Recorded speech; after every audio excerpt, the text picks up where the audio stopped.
Nagbalik na sa bansa. He is considered to be one of the most talented veteran actors in Philippine film and television. With several acting awards and numerous top-rating soap operas, inakala ng lahat na masaya na si Michael de Mesa sa kanyang buhay showbiz.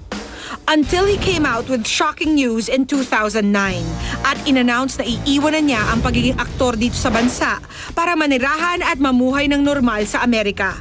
In his past interviews before leaving, isa sa mga dahilan na inamin ni Michael ay ang frustration sa nooy takbo ng kanyang showbiz career sa Pilipinas, forcing him to give up his spot among the stars and work for the marketing of an ambulance company in the US. Pero kamakailan lang, muling nagbalik ng bansa si Michael, this time with a renewed spirit to pursue another shot at showbiz. At ngayong hapon, eksklusibo niyang ihahayag sa atin ang makulay na kwento ng kanyang pakikipagsapalaran. Ano-anong klaseng mga pagsubok nga ba ang kinaharap niya sa kanyang pamamalagi sa Amerika? At ano ang nagtulak sa kanya upang balikan ang mundong minsay nagtulak sa kanyang mangibang bansa? Michael de Mesa, live na live! Mga taga-Showbiz Central, let's all welcome back Mr. Michael de Mesa! Hello, good afternoon. Good afternoon sa inyo. Good afternoon. Hi, Pia. Hi! Welcome back to the Philippines, Mike, Thank you. after 3 years of Yes. being away. Yes, 3 years. Mhm. Kamusta naman ang naging buhay mo sa Estados Unidos? Tahimik. Sobrang tahimik. Naging ako, parang regular job. So, regular employee, 9 to 5. Ganon. Peaceful. Very, very humbling. Regular Joe, ika nga, no? Regular Joe. Dahil sa States, ikaw ang gumagawa ng lahat, naglalaba, naglilinis, nagluluto. Correct. Correct. Walang mauutusan. Walang, can you do this? Can you do that? Ikaw lahat. Anong klaseng trabaho, Mike, ang pinagkaabalahan mo doon?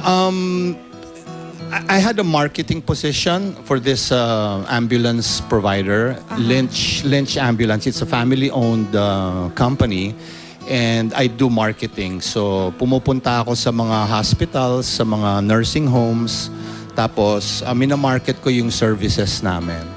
And at the same time, I'm also a basic life support instructor. Wow. So, I teach first aid and CPR. Pero ano yung pinakamalaking pagbabago na na-feel mo when you made the move to the States?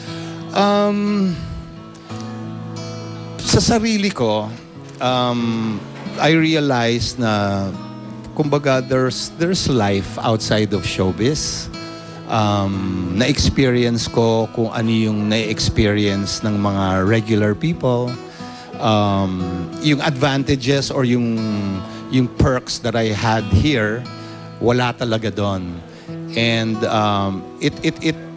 it taught me to become a better person and to really appreciate the things I had or I have here in the Philippines as an actor.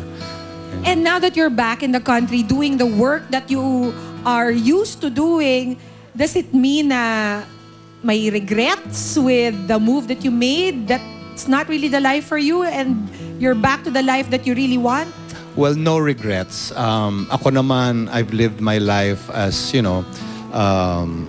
chapters, kumbaga, journeys. And that was one of the journeys in my life. And walang regrets. In fact, I take them all as lessons learned. And opportunities kasi siya. Like ako, I'm the type of person na i-grab ko yung opportunity. Whatever it is that will make me grow, not just as an actor, but as a person as well. So I embrace all that. Nagkaroon naman ng opportunity na mamuhay doon. So, kinuha ko. Mike, how was your relationship with your sons na iwan dito sa Pilipinas while you were away? My relationship with my boys have always been great. In fact, when they go to the States, they stay with me.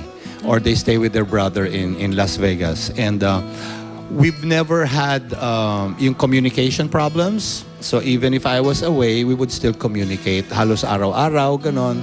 And every time they go, dun sila sa akin.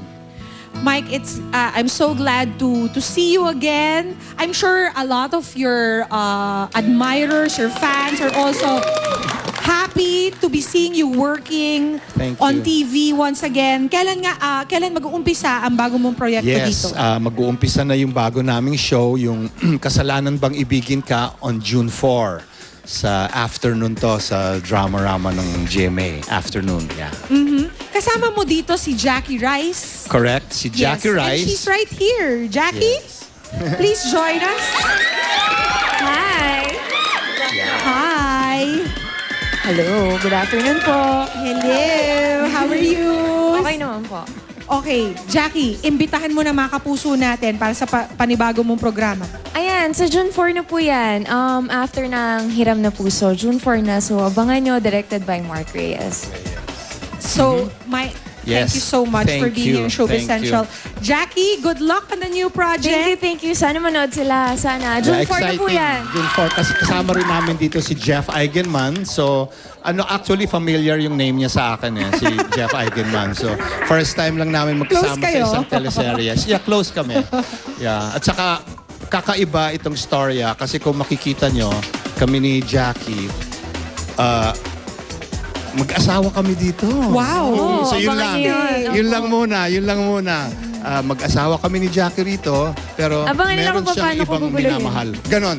So yun yung Nakaka-intriga. Guguluhin ko yung gist ng mag-ama. story. Yun pa lang, naiintriga na kami. Maraming salamat, Jackie. Salamat Thank po, you. salamat Thank po. you so Sana much. manood kayo. June 4 na po. Thank Yes, you. we'll watch out for that. At up next, mga taga Showbiz Central, we're going to have Mr. Raymart Santiago live tungkol sa bagong lumabas na video dun sa alita nila ni Mr. Mon Tulfo sa pagbabalik yan ng Showbiz Central. Stay with us. Yes, June 4 na. Kumain na kayo, huwag niyo pansinin. Kumain ka na lang?